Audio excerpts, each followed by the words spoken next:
ಹಾಗೂ ದಕ್ಷಿಣ ಕನ್ನಡ ಜಿಲ್ಲೆಗೆ ಪಡಿತರ ಮೂಲಕ ಕುಚ್ಚಲಕ್ಕಿ ವಿತರಣೆ ಮಾಡಲು ಕೇಂದ್ರ ಸರ್ಕಾರ ಅನುಮತಿಯನ್ನ ನೀಡಿದ್ದು ಅವಳಿ ಜಿಲ್ಲೆಗಳಿಗೆ 1 ಲಕ್ಷ ಕ್ವಿಂಟಾಲ್ ಅಕ್ಕಿ ಬಿಡುಗಡೆಯಾಗಲಿದೆ ಎಂದು ಸಮಾಜ ಕಲ್ಯಾಣ ಹಾಗೂ ಹಿಂದುಳಿದ ವರ್ಗಗಳ ಸಚಿವ ಕೋಟ ಶ್ರೀನಿವಾಸ ಪೂಜಾರಿ ಹೇಳಿದ್ದಾರೆ.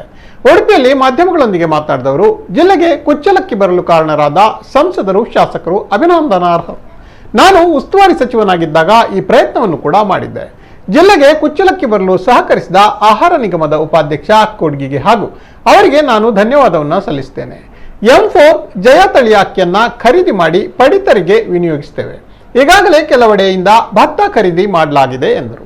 ಕಾಂಗ್ರೆಸ್ ಪಕ್ಷದ ಮೇಕೆದಾಟು ವಿಚಾರದ ಕುರಿತಂತೆ ಪ್ರತಿನಿಧಿಗಳು ಕೇಳಿದ ಪ್ರಶ್ನೆಗೆ ಪ್ರತಿಕ್ರಿಯೆ ನೀಡಿದ ಅವರು, ಕಾಂಗ್ರೆಸ್ ರಾಜಕೀಯ ವಿಚಾರವನ್ನ ದೃಷ್ಟಿಯಲ್ಲಿಟ್ಟುಕೊಂಡು ಮೇಕೆದಾಟು ಪಾದಯಾತ್ರೆ ಆರಂಭಿಸಲು ಸಿದ್ಧತೆ ಮಾಡಿಕೊಂಡಿದೆ. ಹಿಂದೆ ಸಿದ್ದರಾಮಯ್ಯ ಸರ್ಕಾರ ಇದ್ದಾಗ ಇವರು ಏನು ಮಾಡಿದ್ದಾರೆ? ಈ ವಿಚಾರದಲ್ಲಿ ನ್ಯಾಯಾಲಯದಲ್ಲಿ ವ್ಯಾಜ್ಯ ಇದೆ. ಇದೆಲ್ಲವೂ ಜನತೆಗೂ ಗೊತ್ತಿದೆ. ಮೇಕೆದಾಟು ಯೋಜನೆಗೆ ನಮ್ಮ ಸರ್ಕಾರ ಪ್ರಾಧಾನ್ಯತೆಯನ್ನ ಕೊಟ್ಟಿರುವುದಾಗಿ ಸಿಎಂ ಹೇಳಿದ್ದಾರೆ. ನ್ಯಾಯಾಲಯದಲ್ಲಿರುವ ದಾವೆಯನ್ನ ಬಗೆಹರಿಸಿ ಯೋಜನೆ ಅನುಷ್ಠಾನವನ್ನು ಮಾಡುತ್ತೇವೆ. ಈ ಜವಾಬ್ದಾರಿ ನಮ್ಮ ಸರ್ಕಾರಕ್ಕೆ ಇದೆ.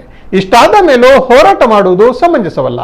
ಕೊರೋನಾ ಕಾಲದ ಕಾಲ್ನಡಿಗೆ ಕಾಂಗ್ರೆಸ್ಗೆ ಶೋಭೆ ತರಲ್ಲ. ರಾಜಕಾರಣದ ಚಳವಳಿ ಜನಸಾಮಾನ್ಯರ ಚಳವಳಿಯಾಗದು ಎಂದರು. ನಮ್ಮ ಅವಳಿ ಜಿಲ್ಲೆಗಳಿಗೆ ಸುಮಾರು 1 ಲಕ್ಷ ಕ್ವಿಂಟಾಲ್ ಪಡಿತರ ಅಕ್ಕಿಗಳ ವಿತರಣೆ ಆಗುತ್ತೆ.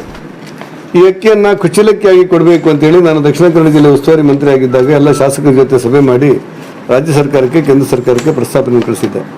ನಮ್ಮ ಪ್ರಸ್ತಾಪವನ್ನು ಗಮನದಲ್ಲಿಟ್ಟುಕೊಂಡು ಪ್ರಧಾನಮಂತ್ರಿ ನರೇಂದ್ರ ಮೋದಿ ಅವರ ಕೇಂದ್ರ ಸರ್ಕಾರ, ನಮ್ಮ ರಾಜ್ಯ ಬಿಜೆಪಿ ಅಧ್ಯಕ್ಷರಾಗಿರುವ ನಳಿನ್ ಕುಮಾರ್ ಅವರು, ನಮ್ಮ ಸಂಸದೆ ಮತ್ತು ಕೇಂದ್ರದ ಮಂತ್ರಿ ಆಗಿರುವಂಥ ಶೋಭಾ ಕರಂದ್ಲಾಜೆ ಅವರು ಮಾಡಿರುವಂಥ ಶಿಫಾರಸುಗಳ ಆಧಾರದಲ್ಲಿ ಇವತ್ತು ಕುಚ್ಚಿಗೆ ಅಕ್ಕಿಯನ್ನು ಪಡಿತರ ವ್ಯವಸ್ಥೆಗೆ ನೀಡಲಿಕ್ಕೆ ಬೇಕಾದ ಆದೇಶವನ್ನು ಕೇಂದ್ರ ಸರ್ಕಾರ ನೀಡಿದೆ.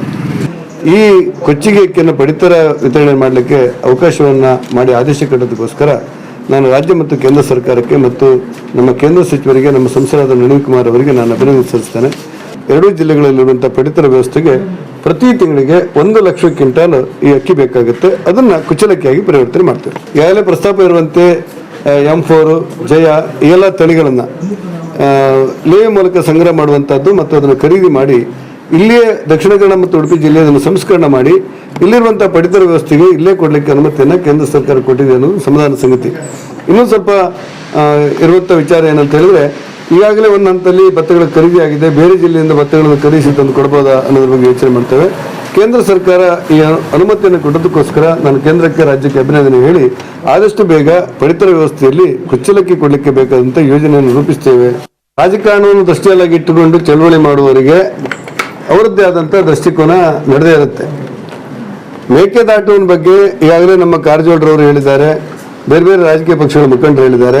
5 ವರ್ಷಗಳಿರುವಂಥ ಸಿದ್ದರಾಮಯ್ಯನವರ ಸರ್ಕಾರ ಏನೇನು ಮಾಡಿದೆ ಅಂತೇಳಿ ಅಲ್ಲಿರುವಂಥ ಆ ಪ್ರದೇಶದ ಜನರಿಗೆ ಮತ್ತು ರಾಜ್ಯಕ್ಕೆ ಗೊತ್ತಿದೆ. ಕುಮಾರಸ್ವಾಮಿ ಅವರ ಸರ್ಕಾರ ಇರುವಾಗ ಅದಕ್ಕೆ ರಿಪೇರ್ ಮಾಡುವಂಥ ಕೆಲಸಗಳಾಗುತ್ತೆ ಅನ್ನೋದು ಗೊತ್ತಿದೆ. ಎರಡೂ ಜಿಲ್ಲೆಗಳಲ್ಲಿರುವಂಥ ನ್ಯಾಯಾಲಯದಲ್ಲಿರುವಂಥ ವ್ಯಾಜ್ಯದ ಬಗ್ಗೆಯೂ ಗೊತ್ತಿದೆ. ಸ್ಪಷ್ಟವಾಗಿ ಮೊನ್ನೆ ಮೇಕೆದಾಟುವಿನ ಬಗ್ಗೆ ನಮ್ಮ ಮುಖ್ಯಮಂತ್ರಿಗಳು, ನಮ್ಮ ಜಲಸಂಪನ್ಮೂಲ ಮಂತ್ರಿಗಳು ಸ್ಪಷ್ಟವಾದ ಮಾತುಗಳನ್ನು ಹೇಳಿದ್ದಾರೆ. ನಮ್ಮ ಸರ್ಕಾರ ಇದಕ್ಕೆ ಪ್ರಾಧಾನ್ಯತೆ ಕೊಟ್ಟಿದೆ ಮತ್ತು ಕೊಡ್ತಾ ಇದೆ. ಏನು ಯೋಚನೆಯನ್ನು ಮಾಡಿದ್ದೇವೆ, ನ್ಯಾಯಾಲಯದಲ್ಲಿರುವಂಥ ಸಮಸ್ಯೆಗಳನ್ನು ಬಗೆಹರಿಸಿ ಈ ಯೋಜನೆಯನ್ನು ಅನುಷ್ಠಾನ ಮಾಡೋ ಜವಾಬ್ದಾರಿ ನಮ್ಮ ಸರ್ಕಾರದ್ದು. ಬೇಕಾದ ಹಣವನ್ನು ಬಿಡುಗಡೆ ಮಾಡ್ತೇವೆ ಅಂತ ಹೇಳಿದ ಮೇಲೂ ಕೂಡ ನೀವು ಅನುಮತಿ ಕೊಟ್ಟರೆ ಕೆಲವು ಜನ ಹೋಗ್ತೇವೆ, ಇಲ್ಲದಿದ್ರೆ ಇಬ್ಬರೇ ನೆಟ್ಕೊಂಡು ಹೋಗ್ತೇವೆ ಅಂತ ಹೇಳ್ತಾರಲ್ಲ, ಅವರು ಪ್ರತ್ಯೇಕ ಕೊಡಬೇಕು ಅಂತ ಅನಿಸಿಲ್ಲ. ಹಾಗಾಗಿ ನಾನು ಆಗ್ರಹಪಡಿಸುವಂಥದ್ದು, ಈ ಕೊರೋನಾ ಸಂದರ್ಭದಲ್ಲಿ ಈ ನಾವು ಕಾಲ್ನಡಿಗೆ ಜಾಥಾ ಮಾಡ್ತೇವೆ ಅನ್ನುವಂಥ ಹಠ ಮಾಡುವಂಥದ್ದು ಅದು ಯಾರಿಗೂ ಶೋಭೆ ಅಲ್ಲ. ರಾಜ್ಯ ಜನ ಕೂಡ ಇದನ್ನು ಗಂಭೀರವಾಗಿ ಗಮನಿಸ್ತಾರೆ. ರಾಜಕಾರಣಕ್ಕೋಸ್ಕರ ಮಾಡುವಂಥ ಈ ಚಳವಳಿಗಳು ಜನಸಾಮಾನ್ಯ ಚಳವಳಿಯಾಗಿ ರೂಪುಗೊಳ್ಳೋದಿಲ್ಲ ಅನ್ನೋದನ್ನು ಹೇಳಬೇಕಾಗಿದೆ.